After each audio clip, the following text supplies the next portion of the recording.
It was supposed to be just another quiet afternoon in Willow Creek, a small suburban neighborhood where families kept their lawns tidy and kids rode bicycles down cul-de-sacs. But for me, Claire, and my disabled daughter, Emily, it would become a day that shattered every illusion of safety we thought we had. Emily had been born with cerebral palsy, and though her body often betrayed her with weakness and tremors, her spirit was boundless. She laughed at silly cartoons, loved listening to birdsong on our porch, and had a way of brightening even the darkest room with her innocent smile, which made it all the harder for me to comprehend how anyone could harbor resentment toward her. Yet ever since we'd moved here 3 years ago, my neighbor Denise, a woman everyone called the neighborhood enforcer, had made it her mission to remind me that Emily was, in her eyes, a nuisance. She complained about the sound of her wheelchair ramp being installed. She muttered cruel things. Under her breath, whenever Emily's laughter drifted too loudly across the yard, and she even went so far as to file petty complaints with the HOA about how the presence of a medical van in our driveway was lowering property values. And while most neighbors shrugged her off as bitter, I could feel the simmering hostility she directed at us growing stronger with every passing month. That afternoon, Emily and I were inside coloring together, her shaky hands carefully filling in the wings of A, butterfly, while I steadied the paper for her. When the first sound came, an unusual sharp noise outside, not quite a firecracker, not quite a car backfiring, but a sound that made my stomach tighten, and though I brushed it off at first, telling Emily it was nothing, a dog started barking furiously down the street, then another joined in, and suddenly the air seemed heavy, charged with something sinister. I remember standing up to peek out the living room window, my heart thudding for reasons I couldn't explain, and spotting Denise across the street, standing on her porch with her arms crossed, staring at our house in a way that made my skin crawl, and before I could even process why she was out there glaring like a hawk, the second sound came. This one undeniable, sharp, deafening, and unmistakable. A gunshot, Emily screamed, her hands flying up to cover her ears, and I dropped to the ground instinctively, pulling her into my arms, panic flooding my chest as the sound of shattering glass filled the room. The living room window exploded inward, shards raining across the floor. And in that split second, I realized what had happened, that someone had fired directly into our home, and before I could move or shield her better, Emily let out a strangled cry of pain, her body jerking violently in my arms as a crimson stain began spreading across the front of her little yellow dress. Time seemed to stop as I stared at the blood, my mind refusing to process what I was. Seeing my baby, my sweet, defenseless Emily, bleeding in my arms from a wound I could not even locate fast enough, my own scream breaking through the ringing in my ears, echoing so loudly that I barely registered the fact that Denise was still standing on her porch, watching with an expression I can only describe as satisfaction, as though she had been waiting for this moment. I tried to press my hands against Emily's chest, desperate to stop the bleeding, whispering over and over, "Stay with me. Baby, stay with me," while dialing 911 with trembling fingers, my voice cracking as I begged the operator to send help. But every second felt like a lifetime, every heartbeat a question of whether my daughter would survive, and when the operator asked if I could identify who had fired, I glanced again through the shattered window and saw the faint outline of a figure retreating into Denise's yard, the gun glinting in the fading sunlight. And that's when the horrifying truth sank in. This wasn't random, this wasn't an accident, this was a deliberate act, and my daughter, my innocent child who had never harmed a soul, had just been targeted in the cruelest, most unthinkable way. And as sirens finally wailed in the distance, drawing closer, I held Emily tighter against me, tears streaming down my face, silently vowing that no matter what it took, no matter how much I had to fight, I would uncover why this happened, and I would make sure the person who pulled that trigger, whether it was Denise herself or someone she had manipulated, would never again have the chance to harm another child, because this was no longer just about surviving the moment. It was about justice, vengeance, and protecting the only piece of my heart that mattered, Emily. The days that followed the shooting were a blur of flashing ambulance lights, hospital corridors that smelled of antiseptic, and the constant beep of machines keeping my little girl alive. And though Emily, this time I'll call her Sarah to protect her story, had survived the initial gunshot, she was far from safe. The bullet had torn through her shoulder and lodged dangerously close to her lungs, and the doctors whispered words like critical condition and internal bleeding as though I wouldn't hear them, as though shielding me from reality would make it less devastating. But every time I looked at her pale face, her fragile body hooked up to wires, I felt the crushing weight of knowing someone had wanted her dead, and that knowledge gnawed at me. Burning hotter each time, I replayed the image of my neighbor Martha standing with her arms folded on her porch while chaos unfolded inside my home. What broke me even more was that, instead of sympathy, instead of even a shred of human decency, Martha had been whispering poison into the ears of our neighbors since the night of the shooting,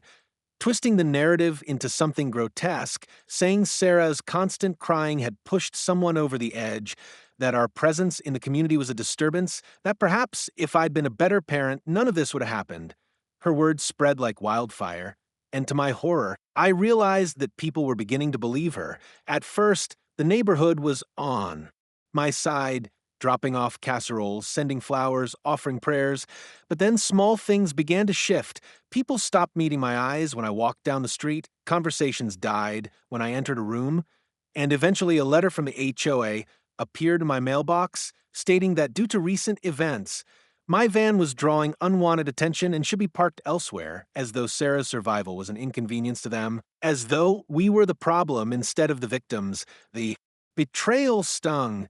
not just because I had once trusted these people, but because I had believed foolishly that when tragedy struck, a community would rally around the innocent. Yet here they were, siding with the woman who had hated my child since the day we arrived. And as Sarah lay in her hospital bed, struggling to breathe, Martha strutted around the neighborhood, spreading venom with a smirk. And the most chilling part was that she seemed to know something I didn't, something that made her confident enough to act so brazenly as though she was untouchable. Then came the night when I returned home briefly to shower and change clothes before heading back to the hospital, and I found my front door ajar, the air inside thick with the smell of gunpowder, my heart slamming against my ribs as I crept inside, only to find a bullet hole in the wall directly above Sarah's bed, where she would have been sleeping if she hadn't been clinging to life in the ICU. Someone had come back, someone had stood in my daughter's room and fired another shot, a warning, a message,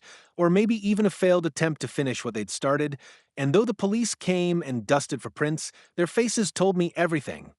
There was no evidence, no suspects, nothing to link the crime to Martha or anyone else, and yet in my gut, in that primal place where a parent's instincts live, I knew she was behind it, orchestrating, manipulating, maybe even pulling the trigger herself. That night, I didn't sleep. Not even when I sat back in Sarah's hospital room, holding her tiny hand and praying she would wake up, because the fear had rooted itself deep inside me, twisting into rage, and for the first time in my life, I realized that the system, the community, even the law, might not protect us. If anything, they were already turning against us, swallowing Martha's lies,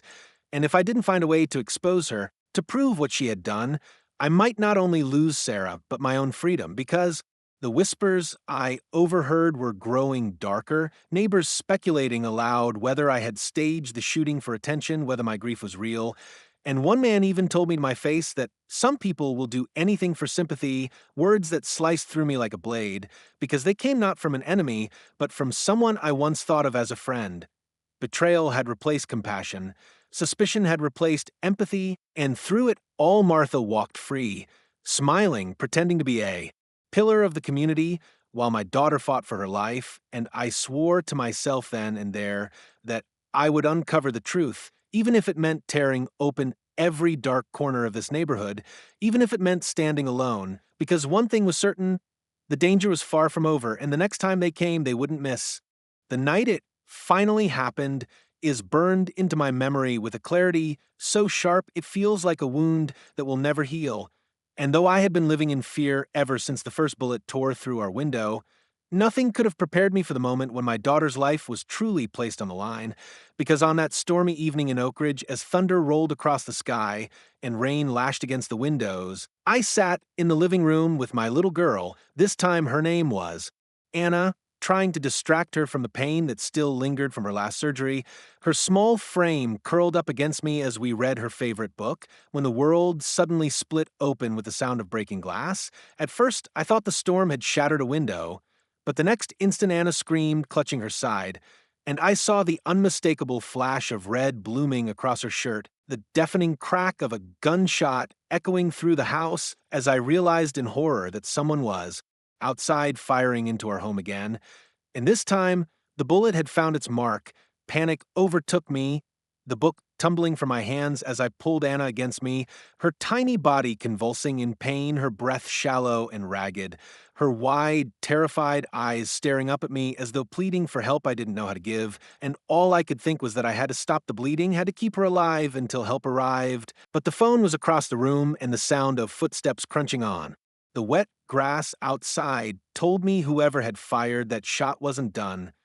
Crawling across the broken glass, I grabbed the phone, dialing 911 with shaking hands, whispering to the operator through sobs that my daughter had been shot, that someone was still outside, that I needed help now. But even as the operator's voice tried to keep me calm, I could see a shadow move past the window, hear the creak of our porch steps as the intruder grew bolder,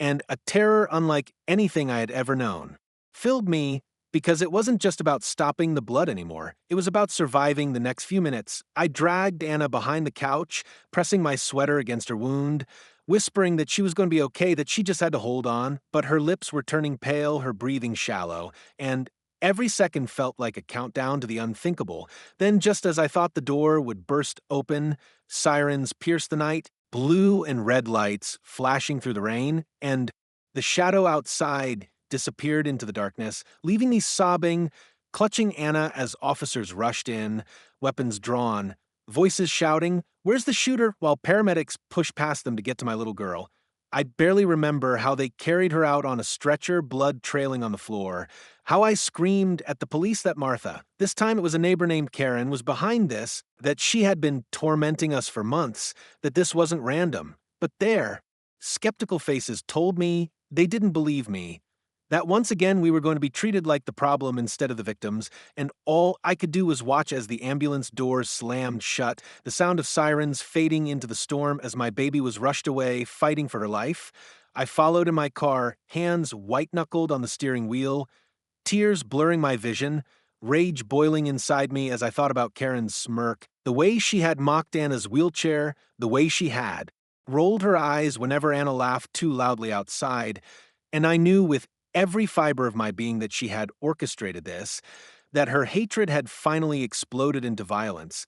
But the real horror was knowing that the system would protect her just as it always had, because she was cunning, she was manipulative, and she knew how to twist the truth until it bent in her favor. At the hospital, I was kept waiting, the longest minutes of my life ticking by as surgeons fought to stop the internal bleeding, and when the doctor finally emerged with blood on his gloves, his grave expression nearly shattered me. Anna was alive, but barely, and the next 24 hours would decide if she survived. I wanted to collapse, to scream, to demand why this was happening, but instead I sat by her bed, gripping her tiny hand, whispering promises that I didn't know if I could keep, promises that I would protect her, that I would fight for her, that no matter what it took, I would make the person who pulled that trigger pay, and deep inside, a seed of rage sprouted into something darker, something dangerous, because I knew that if justice didn't come through the courts, if the police and the neighbors all turned their backs again, then I would have to take matters into my own hands, because I refused to let my daughter's blood be spilled in vain. The hospital became both a sanctuary and a prison in the weeks after the shooting, a place where I clung to every beep of the monitor that measured my daughter's fragile heartbeat, and yet also a place where I felt the crushing weight of isolation pressing in from all sides, because while Lily, this time her name was Rachel, fought through surgeries and blood transfusions, enduring pain no child should ever endure, I fought a different kind of battle, one against the shadows of suspicion and manipulation that seemed to spread like a poison through every corner of our lives. The police came and went, their questions always circling back to the same theme, pressing me on whether there were domestic issues in our home, hinting in thinly veiled tones that maybe, just maybe, I had staged the attack for sympathy or money, And no matter how many times I told them that Rachel was loved beyond measure, that she was my world, my reason for breathing, their skeptical looks remained, as though I was already guilty in their eyes, while Karen, this time named Linda, played her role as the innocent neighbor to perfection, visiting the hospital with store-bought flowers, feigning concern in front of the staff, whispering loudly enough for others to hear that it's such a tragedy, but some people invite trouble into their lives, her crocodile tears dripping with malice as she spun her narrative, and I could see the way the nurses glanced at me differently after she left, as those seeds of doubt had been planted. Meanwhile, the neighborhood, once a place I thought of as home, had become a stage for Linda's performance, block meetings filled with her sighs about how unsafe things had become since that family moved in, whispered gossip about how Rachel's constant medical needs were draining resources, and even an HOA petition to have our ramp removed on the grounds of aesthetic disruption, as though my child's lifeline to the outside world was nothing more than an eyesore. I was drowning in betrayal, watching people I once waved to over the fence cross the street to avoid me, hearing children whisper that Rachel was cursed, and every time I tried to focus on her recovery, I was dragged back into the suffocating reality that the person who had orchestrated this horror was not only free, but thriving, building her reputation as a victim of circumstance while painting us as the villains. The breaking point came one evening when I returned home from the hospital, exhausted, only to find a notice taped to my front door demanding that I appear at an HOA meeting to answer concerns about the recent violent disturbances, the language so clinical, so cold, that I tore the paper into shreds right there on the porch, my hands shaking with fury, because how could they call my daughter being shot a disturbance? How could they treat her life as nothing more than an inconvenience? But the real dagger came when a few days later I overheard two officers in the hospital lobby discussing the case, one muttering that if the mother was smart, she'd stop pointing fingers at the neighbor. Without evidence, it's making her look unstable. And I realized then that Linda's plan was working, that by turning suspicion on me, she was erasing her own guilt.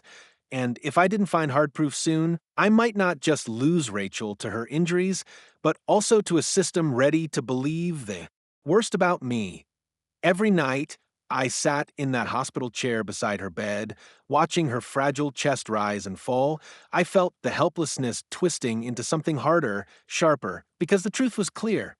The police wouldn't save us, the neighbors wouldn't protect us, and justice wouldn't come on its own, which meant the burden was mine alone to carry. And as I pressed Rachel's tiny hand to my lips, whispering that I would never let anyone hurt her again, I made myself a silent promise: if they wanted to paint me as the villain, then so be it. But I would use every ounce of strength left in me to find the truth, expose the lies, and drag Linda into the light, even if it meant burning every bridge in that community to ash, because this wasn't just aftermath anymore, it was war. The day of the trial was supposed to be the moment when truth finally pierced through the fog of lies and manipulation that had nearly destroyed my family.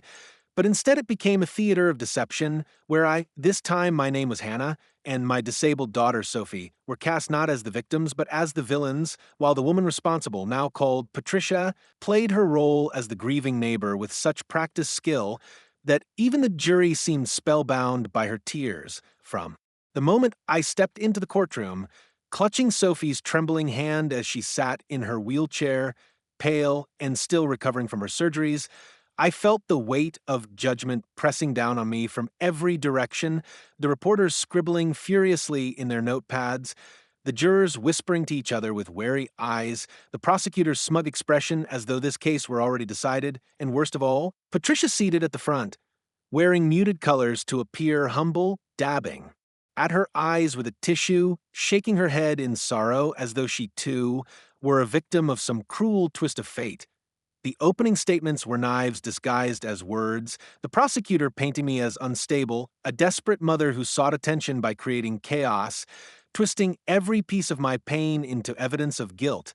while Patricia's attorney painted her as a concerned community member who had merely tried to raise awareness about disturbances in the neighborhood, her voice trembling, as she claimed she'd been harassed and intimidated by me, and the audience gasped at her performance, their sympathy flooding toward the very woman who had orchestrated the shooting. When it was finally my turn to testify, I poured my soul into every word, describing the night of the gunfire, the way Sophie's blood soaked my arms, the nights in the hospital when machines breathed for her. But as I spoke, I saw the jury's faces harden, their skepticism deepening with each detail, because Patricia's lies had already taken root.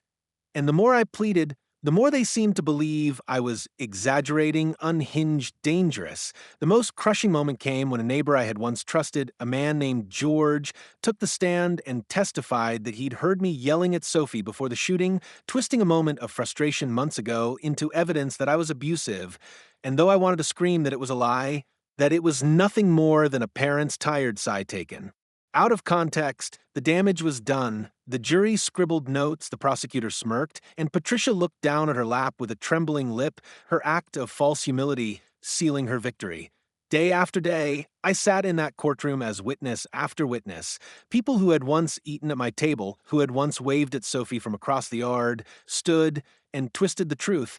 painting me as volatile, painting Patricia as a misunderstood neighbor, and every lie drove a deeper wedge between me and the justice I so desperately needed. Sophie, too weak to speak, sat silently by my side, her wide eyes filling with tears as she realized the world wasn't going to protect her, that the system meant to deliver justice was instead crushing us beneath its weight, and when the defense paraded photographs of Patricia's home, claiming it had been vandalized and implying I was responsible, I felt my stomach twist in rage because I knew those scratches on her door and broken flower pots were staged, planted evidence to sway the jury. But no one seemed willing to hear the truth. The judge, stern and unyielding, allowed the lies to flow unchecked, and by the time closing arguments came, Patricia's attorney painted her as a woman terrorized by her unstable neighbor, a woman who only wanted peace and safety, but found herself entangled in chaos beyond her control, while I was cast as the architect of that chaos, a desperate mother blinded by paranoia. As the jury filed out too, deliberate, I sat trembling, gripping Sophie's fragile hand, whispering to her that no matter what they decided, I would never stop fighting for her. But when the jury returned, their faces grim, my heart sank before the verdict was even spoken. Patricia was found not guilty, and though she had walked into that courtroom with blood on her hands, she walked out free, embraced by neighbors who praised her strength, while I was left broken, watching Sophie's shoulders slump in despair as tears streamed down her face. And in that moment, as Patricia's cold eyes met mine across the crowded courtroom, I knew this wasn't the end because though the law had failed us, though the community had betrayed us, the truth still lived in my heart, burning hotter than ever, and I swore silently that I would find a way to expose her, to tear down the web of lies she had built, because justice delayed was not justice denied. In one way or another, Patricia's mask would crack, and when it did, the world would see the monster beneath. I thought the courtroom's betrayal had broken me beyond repair, but what I didn't realize was that sometimes justice has a way of clawing its way back into the light when you least expect it, and in my darkest hour, when Sophie, this time her name was Grace, was slowly regaining strength, and I was drowning in despair, a spark of hope appeared in the most unlikely form. An old neighbor named Evelyn, who had once avoided me like the plague after Patricia's poisonous whispers, but now showed up, at my door trembling, her hands clutching a USB drive as though it might burn her fingers, and what she whispered made my blood run cold. I saw something, and I can't live with it anymore.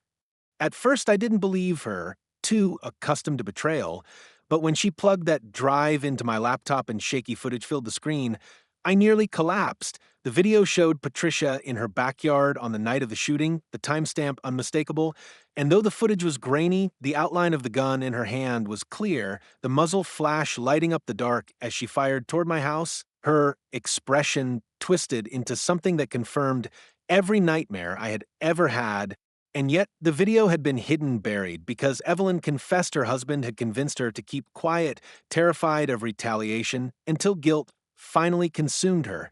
As I stared at the footage, my heart pounded with a mixture of rage and relief because here it was proof, undeniable, irrefutable proof, but the fear crept in just as quickly. How could I present this without Patricia destroying me first? How could I make sure it wasn't dismissed as fake, doctored, another desperate attempt by a hysterical mother? The risk was enormous, but the thought of Grace's fragile body, the scars that would mark her forever, steeled my resolve, and I knew I had no choice but to act. I took the footage to the police, but instead of immediate action, I was met with hesitation, bureaucracy the same skeptical looks I'd seen before, and when the officer muttered, "We'll need to verify this before we can move forward," I realized with sickening clarity that Patricia's influence reached further than I'd imagined. Her ties with certain community leaders and local officials buying her a shield of protection that was almost impenetrable. Still, I refused to let go, and with Evelyn's reluctant testimony to back me up, I began gathering every shred of evidence I could: old security footage from neighbors' doorbell cameras, fragments of threatening letters Patricia had slipped into my mailbox, recordings of her voice yelling at Grace from across the yard.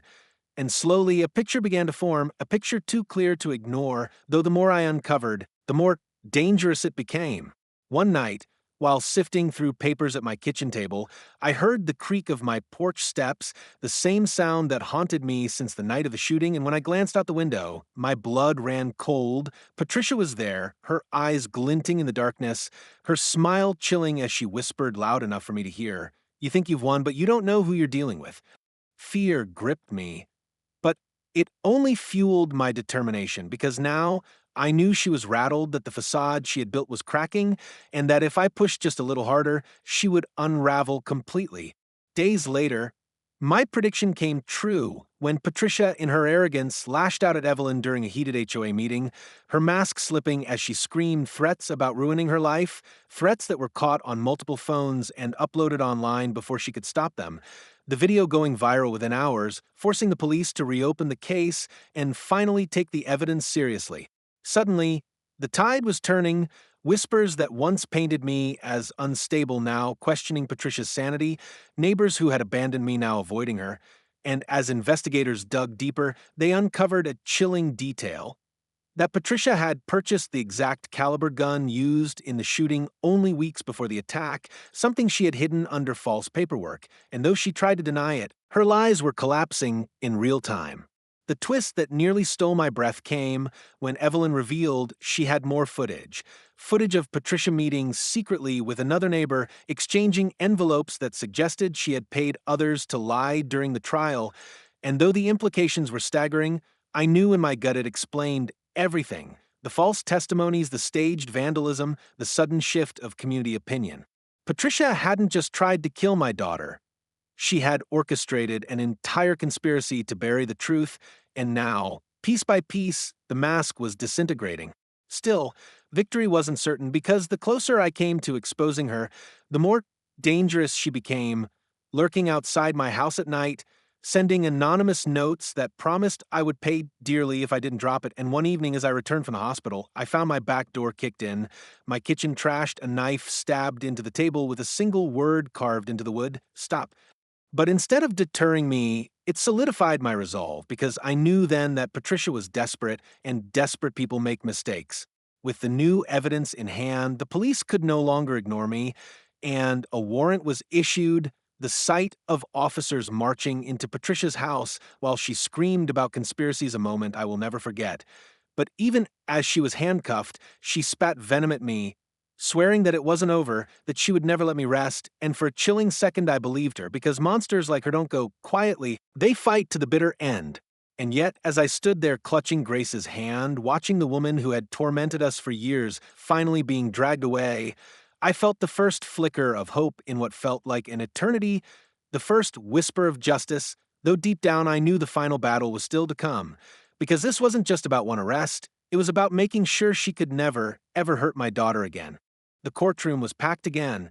but this time the air was different, heavier with anticipation, tinged with the collective curiosity of neighbors, reporters, and strangers who had followed every twist of the story online, because Patricia, this time her name was Deborah, was finally on trial for the crime she had fought so desperately to bury. And as I sat beside my daughter, now called Lily for this chapter, her wheelchair positioned close enough that I could hold her hand, I felt a strength I hadn't known before, a fire born from months of pain, betrayal, and sleepless nights spent whispering promises into hospital rooms.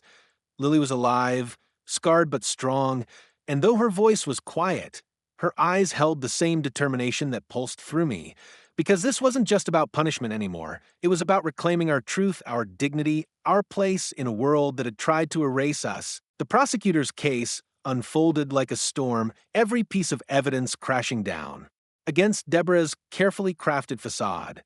Evelyn's shaky but courageous testimony about the video she'd hidden,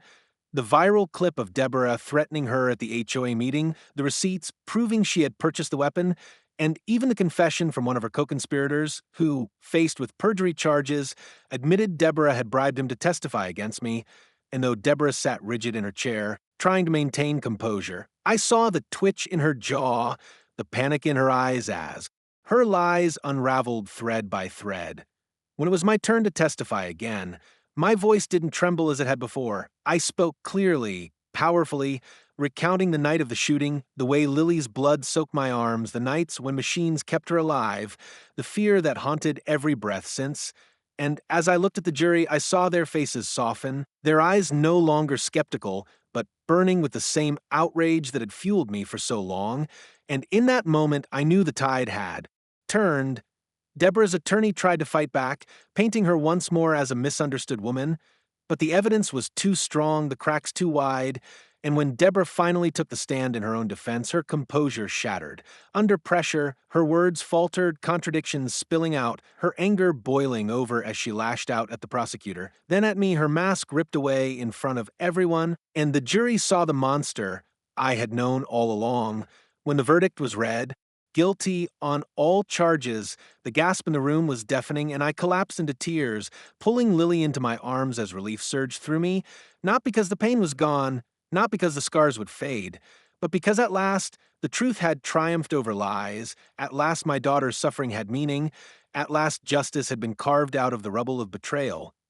Deborah screamed as she was led away, vowing vengeance, her words echoing through the chamber, but they no longer held power over me. She was caged, her influence destroyed, her reputation in ashes, and though I knew healing would take years, I also knew that for the first time in so long, we could finally breathe. In the weeks that followed, neighbors who had once turned their backs began knocking on our door, some offering apologies, others bringing meals, but though I accepted their gestures, I knew forgiveness wouldn't come easily, because while Deborah had pulled the trigger, the community had enabled her. Cruelty and their silence had nearly killed my child. Still, I focused on Lily, on her laughter returning little by little, on her determination to learn to paint again despite the weakness in her arm, on the way she looked at me with pride when she completed a picture of a butterfly, the very same one she had been coloring the day of the first gunshot, and I realized that our strength didn't come from the neighborhood or even from the justice system.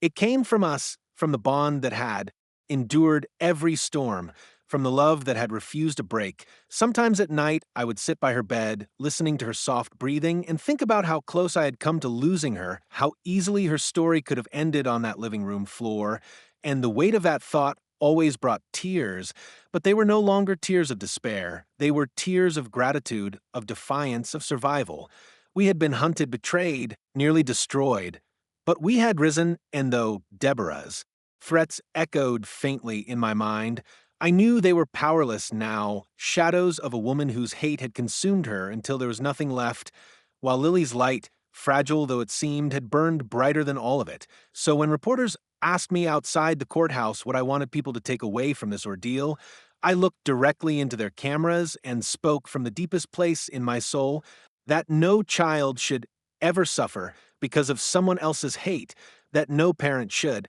ever be silenced when they fight for their child, and that the truth will always eventually break through the lies.